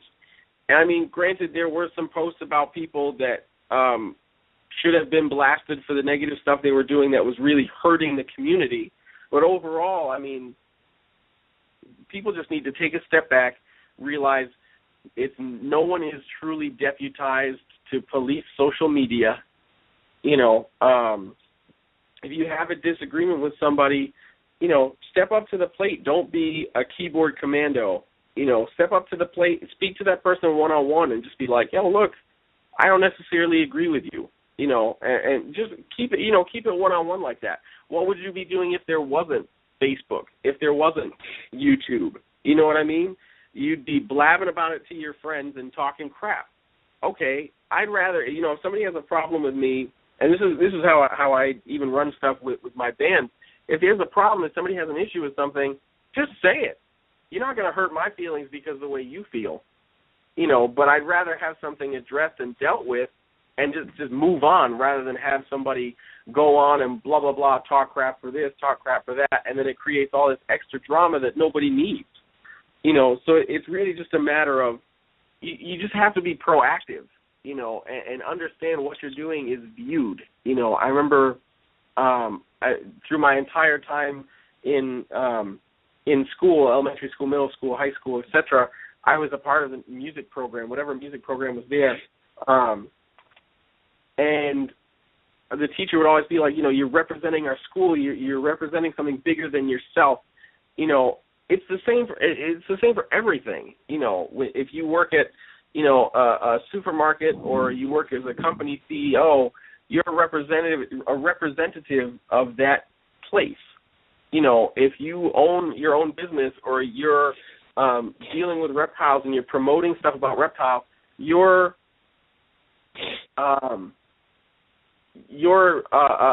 being spectated by people who are looking at reptiles.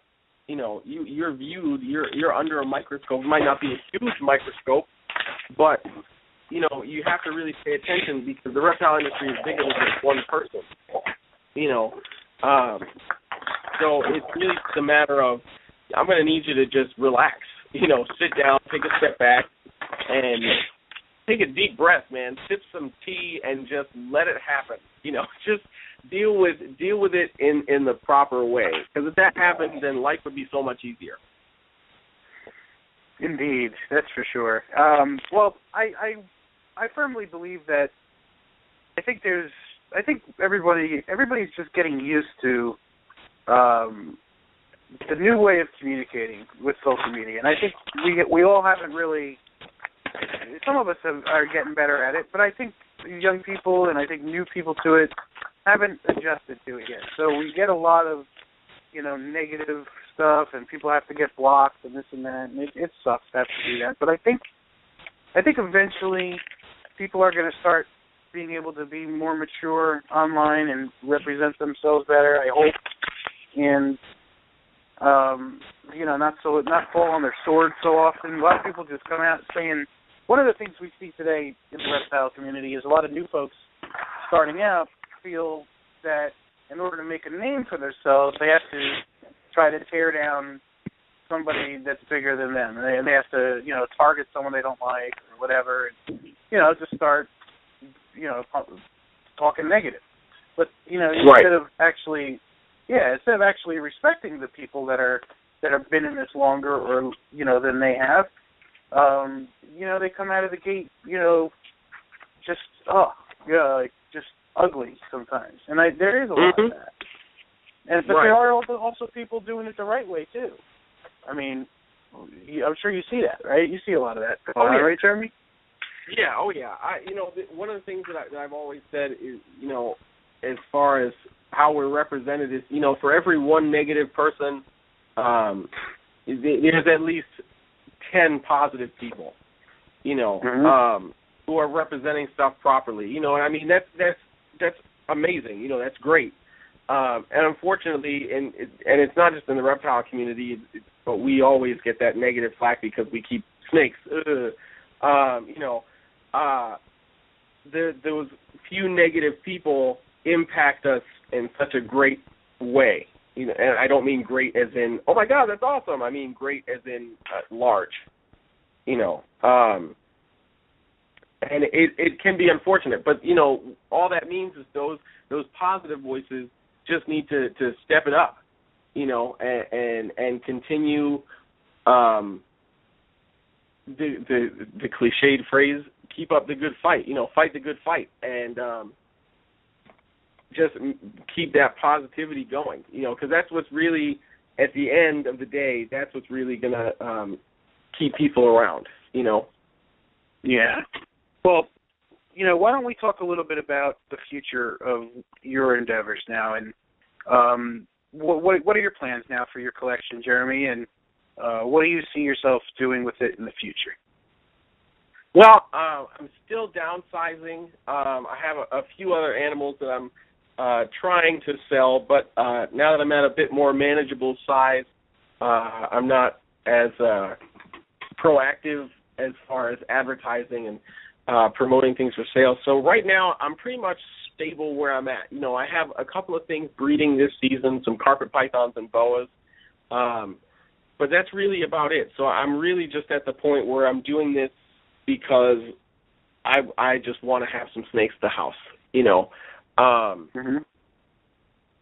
honestly don't know where the future is going to take me. I can say that I will never be in a place where I don't have reptiles with me, but I don't know if I'll ever get back to that larger small scale size that I was at before, or who knows if I'm lucky enough to make it big, maybe I'll have a whole floor dedicated to keeping reptiles. I mean, who knows? But I mean, my journey with keeping reptiles will never end. One of the things that I'm really hoping to do as my travel schedule kind of gets booked up is whenever I travel for gigs, I try and give myself an extra day at wherever my location is, if I can afford to do so. And during that time, I want to try to make it out to see other reptile breeders, other reptile shops, and meet with those people and take videos of their collections of what they're doing, and post that so my YouTube account isn't so dry anymore. Because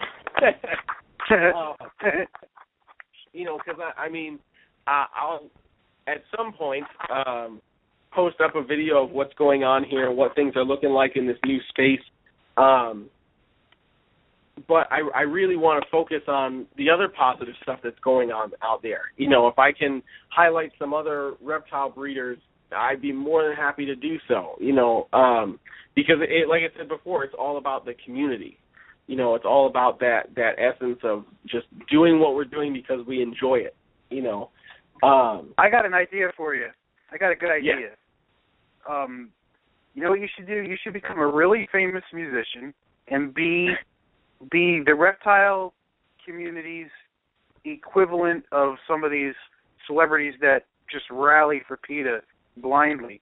But you be our biggest advocate with class, and really make us look good and use whatever, fame and notoriety you gain through your music and whatever else you're going to be doing, and just totally help us out. What do you think? If I have that ability, I will gladly do it. That would be cool. Because that's what we need. That's exactly what we need.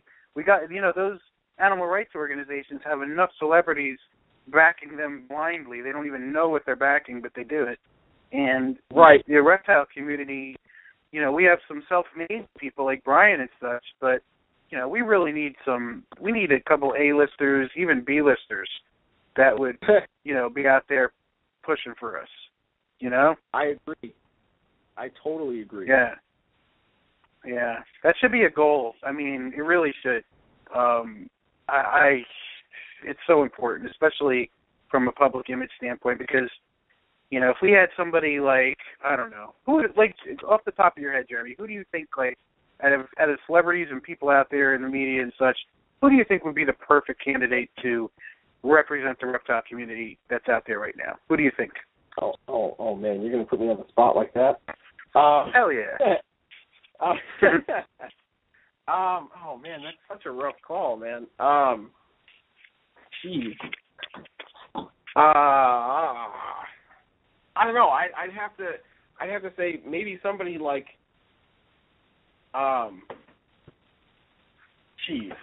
like Leonardo DiCaprio or something. Somebody who already keeps reptiles, who has a huge following. Yeah. If I remember correctly, Leonardo DiCaprio keeps tortoises. And that's like nobody really knows that. Well, why not? You know what I mean? I think more people should know that. Betty White, I see somebody post Betty White. Betty White, I found numerous pictures of her on Google holding retics and boa constrictors, and I think that would be great, because there's a lot of people, especially the older generation, who have followed Betty White for so long. I think that would be even more positive. Yeah, they don't get reptiles, but if they see older people getting them, maybe they'll like it. Yeah, I mean, I was just thinking about my own question to you, and I thought of maybe, like from a male's perspective, Leonardo's a good choice. Maybe Johnny Depp or, it is a tough question I posed to you. What about from a female point of view? Who do you think? Well, Betty White is good.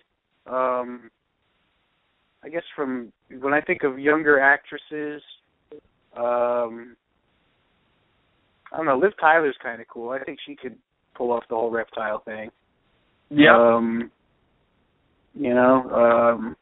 I don't know. But it is a tough one. And, trying to figure out, what kind of celebrities actually have that interest to begin with would be good to know. But, I'm sure there's a lot of celebrities that have reptiles, but they're afraid to come out about it, perhaps. What do you think? I mean, I don't even know. Maybe they're afraid to be looked at, as oddballs for that. I don't know. Yeah. I wouldn't be surprised, especially when, everything that's publicly done with reptiles is generally negative, if I was in their position, I wouldn't necessarily want to expose the fact that I kept reptiles either, when it would appear that it would really be a serious detriment to your image, to your following and everything like that. But I mean, I would be so bold as to challenge all of those celebrities that do keep reptiles to make a public statement about it. We need that positive voice, especially, there's still always ongoing legal battles about what animals can be kept and not be, whether it's state by state or federally, What do you think? What do you see for the future of the industry? Do you see it? Are you positive about the future, or do you think? I don't know. What do you do? Do you think it's going to get harder for us to keep them? What do you think is going to happen? I don't think it's going to get harder for people to keep reptiles. I think it might get a little stricter, but I don't think it's going to. I think it's going to go completely negative. There's too much. I shouldn't say there's too much. There's a lot of shifting in the industry. So many people right now are so negative about the industry because they're basing everything on ball pythons. and prices being so low.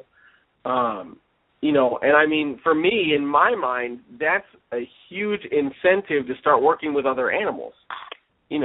Okay, I'm not going to make the same kind of money here. Okay, so I'm going to sell off a bunch of this stuff and use the open rack space to now work on something else that I've had my eye on for a while, and see if it's a wise investment, But we also have the angle of like pet stores are now selling various ball python mutations. So as much as we hate seeing the underfed, malnourished ball python at like Petco or PetSmart, you have to admit this. The fact that now there's going to be ball python mutations at these locations is going to spark a lot of new interest in the reptile community, because now people aren't just going to be seeing these drab brown and black snakes. They're going to be seeing, orange ghost ball python. What's that? That looks really different than that snake over there. Or, pinstripe ball python. What's that? Why does it look that way? So it doesn't necessarily mean that people are going to buy more ball pythons, but it means that more people are going to be Googling reptiles or mutations. And, when you Google one thing about reptiles, you're going to get connected to something else about reptiles. Right. So I think right now we're going through a bit of a negative segment, but I don't think that's the continuous trend that we're going to be on. I think we're just going to be sitting here for a little bit, until things work themselves out.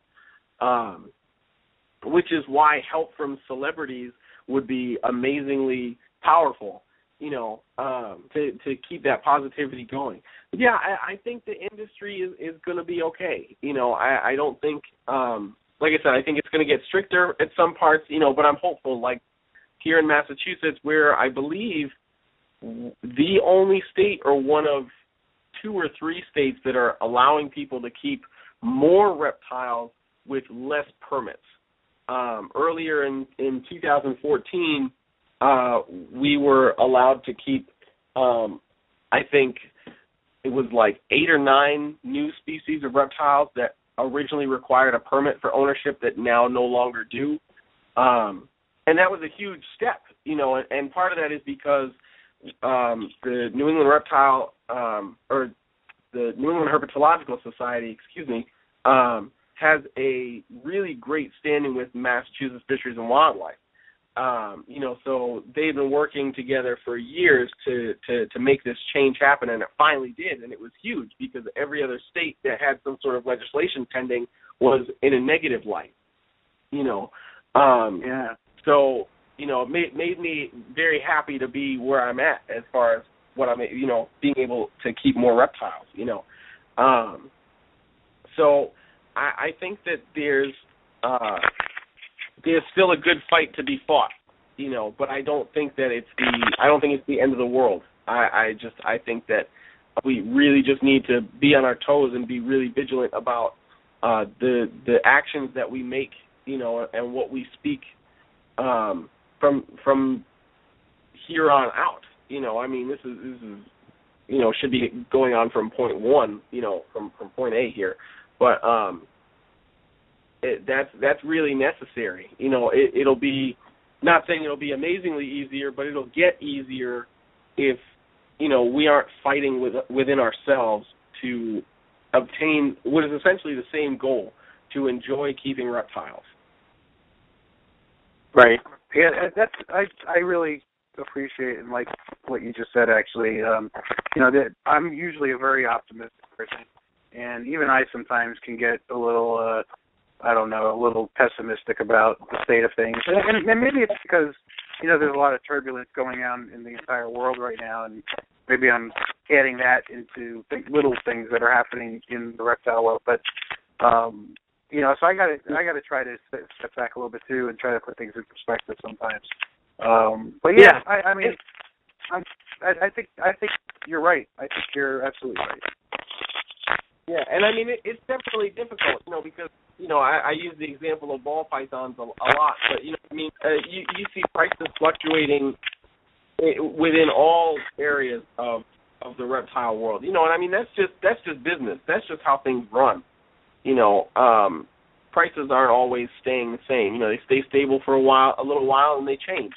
But I remember when the boa market dropped, like plunged.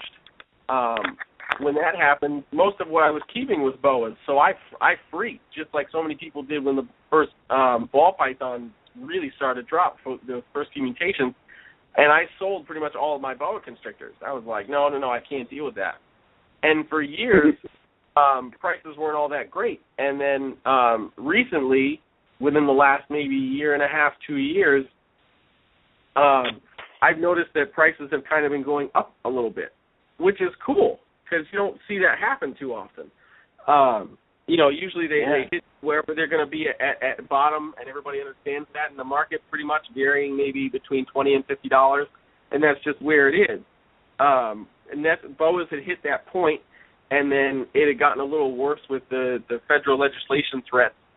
And then when that kind of was deviated, so to speak, prices had stabilized again, and then boas started to become more popular again, so the prices started to go back up. So, I mean, it's really, you know, the reptile industry is not that different than any other market or business aspect. It has its ups and its downs, and, you know, those serious positive testaments hold true to those who stick it out, you know, and hang in there through all that crap.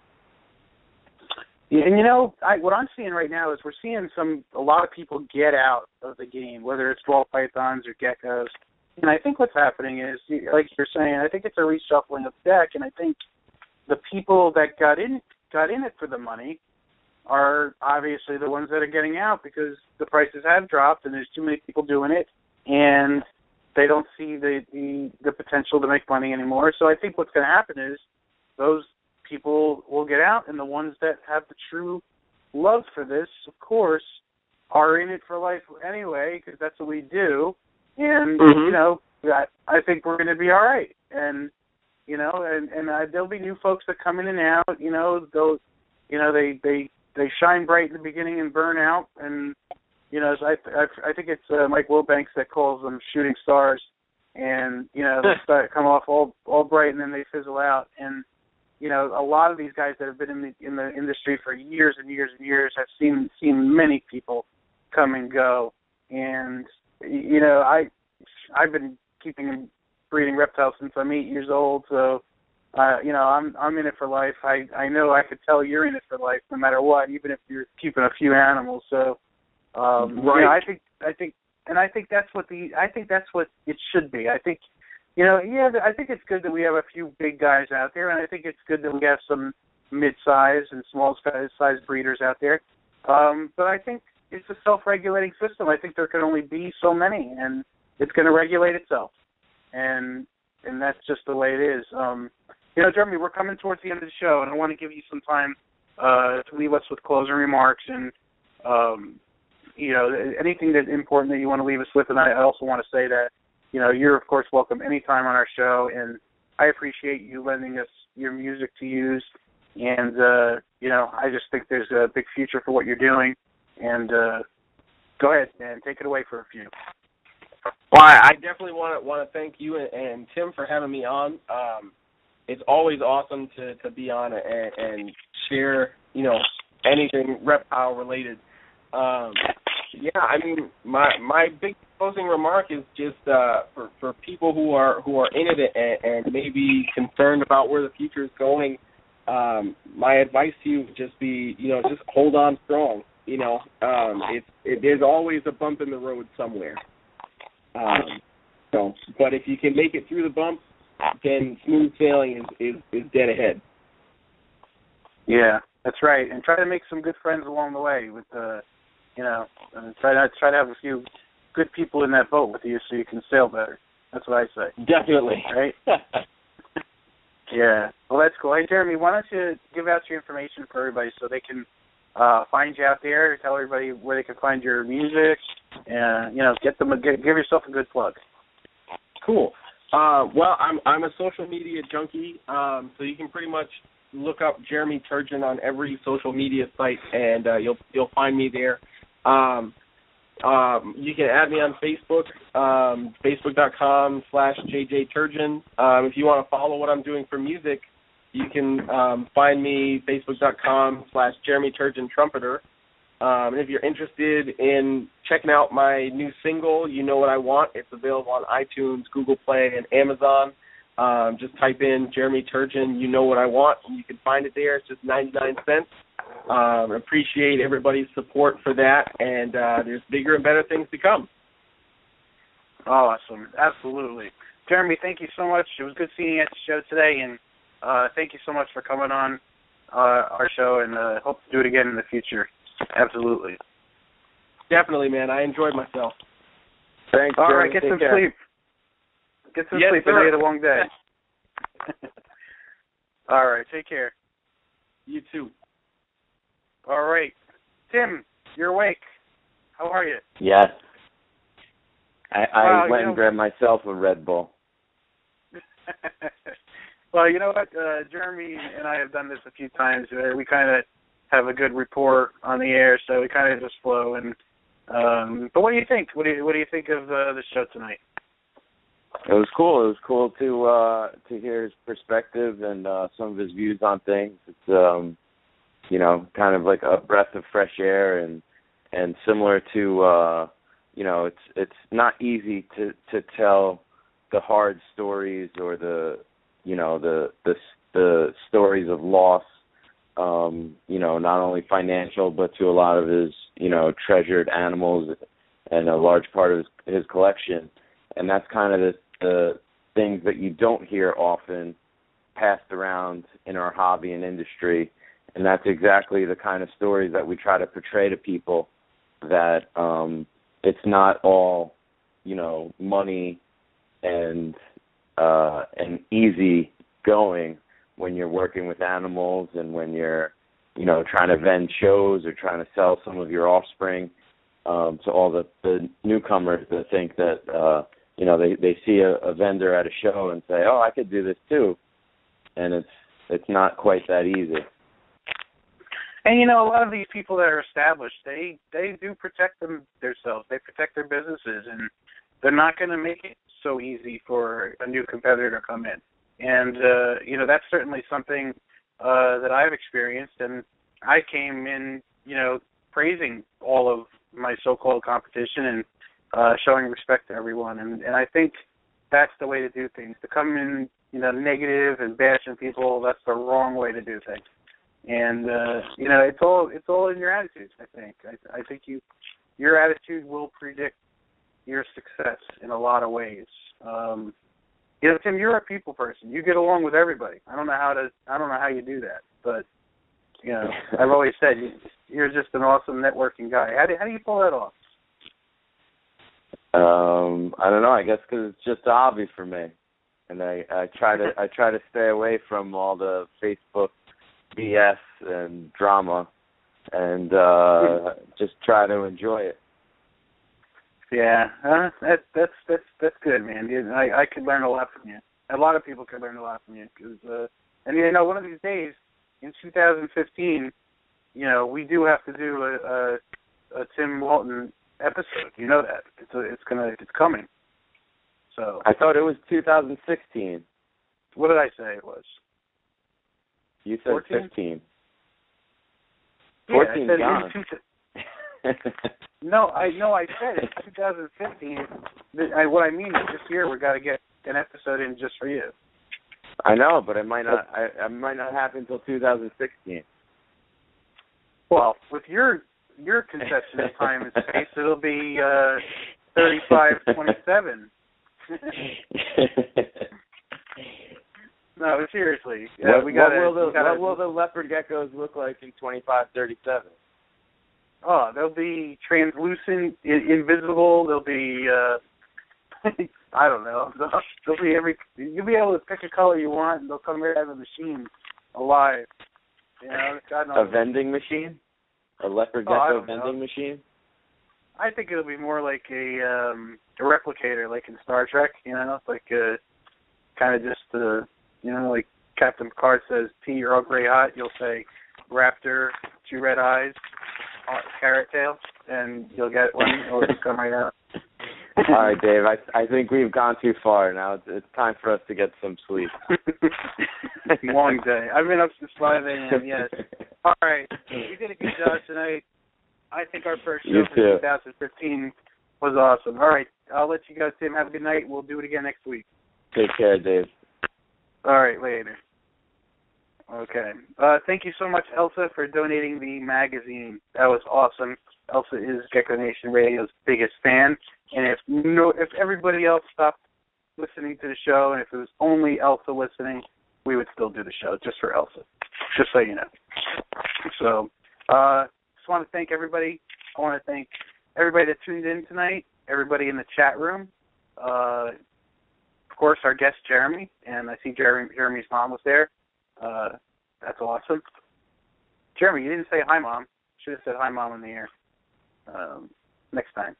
But, awesome. All right, well, I'm going to go ahead and, before I start rambling, I'm going to go ahead and play the outro, and I come back with my closing remarks. I'm going to mention our sponsors, and I'm going to play Jeremy's song. Hang tight. Gecko Nation Radio is a David Fine Gecko's creation and production. You can visit the show's Facebook page at Gecko Nation Radio. I also have a great family-friendly group on Facebook called Gecko Nation. Apply for membership today. The jazz music you heard tonight was generously donated and created by Jeremy Turgeon of J&D Reptiles. Thank you very much, Jeremy, for the great musical pieces. You can check out Jeremy at J&D Reptiles on YouTube and on Facebook. And a very special thank you to our news anchor, graphic designer, and audio tech, Steve Barker. All the graphics, audio sponsor plugs, and music overlays were assembled by Steve. Check out Steve on YouTube at BC Barker Creations. He has some terrific videos for the herp community with amazing geckos and snakes. Please support the U.S. Herpetocultural Alliance and USARC. Gecko Nation Radio is proud to support both of these organizations. Please donate to USARC so that they have the funds needed to legally protect pet owners' rights nationwide. You can donate to the USARC Legal Defense Fund at www.usarc.org. If you would also like to learn about advocacy and how you can take action on a state and local level, please subscribe to the U.S. Herpetocultural Alliance newsletter and blog at www.usherp.org. All right, folks, and my closing remarks are this. We talked a little bit about partners in business and such tonight, and what I think, if you're in the hobby and you really love it, you're very enthusiastic, finding someone else that has that same exact level of enthusiasm is going to be tough. There are people out there that like this a lot. They may think it's the coolest thing, but do they have it in their blood enough to really, really do it with passion? That's the key.